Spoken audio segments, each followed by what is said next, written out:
I det här sportmagasinet, hårda karrar och läget just nu. Hårda pojkar från Nordamerika och målvaktskamrater från Vanda.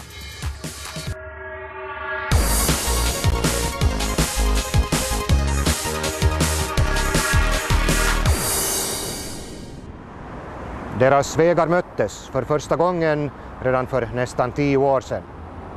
Den ena växte upp intill kyrkan i Torsby, den andra tog sina första steg i södra Österbotten, men verkar numera i huvudsak i urbana Jyväskylä.